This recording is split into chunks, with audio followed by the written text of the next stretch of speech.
খবর 24 ইন্টুর সাথে আপনাকে স্বাগত।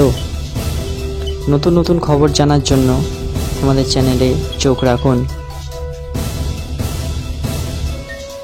নমস্কার, খবর 24 ইন্টুর সাথে আপনাদের স্বাগত। উর্দিতে আঘাত, ইউনিফর্ম, পুলিশ ইউনিফর্মে আঘাত। রাতের কলকাতায় নিরাপত্তাহীনতার সম্মুখীন কলকাতা পুলিশ।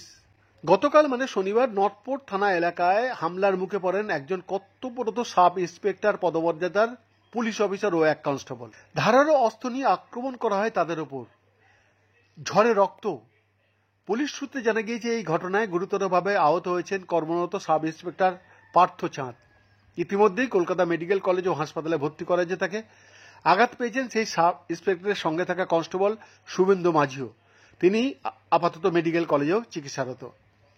কিন্তু কেনই বা এই দুই উর্দিধারীর ওপর আক্রমণ সানানো হলো? জানা গিয়েছে নর্থপোর্ট থানা এলাকা চত্বরে টহলদারি করার সময় এক ফুল ব্যবসায়ীকে নেশা করতে বাধা দেয় তারা। এরপরই সে পকেট থেকে ছুরি বের করে দুই পুলিশ কর্মীর ওপর হামলা চালিয়ে বসে। সেই সময় সেখানে টহল দিচ্ছিলেন আরো কয়েকজন পুলিশ। তারাই গিয়ে দুষ্কৃতীকে চেপে ধরে আটক করে তাকে থানায় নিয়ে আসে। উদ্ধার হয় দুই পুলিশ কর্মীকে এবং পাঠানো হয় হাসপাতালে।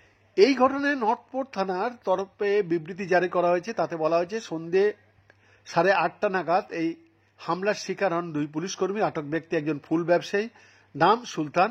ওই এলাকাতেই নাকি সে নেশা করে পড়ে থাকে। এক কনস্টেবল আবার জানিয়েছেন সুলতানকে আগেও সেই এলাকায় হাতে লোহার রড নিয়ে ঘুরতেও দেখেছে তারা। বৈদ্যনাথ দাসের রিপোর্ট, খবর 24 ইন্টু 7।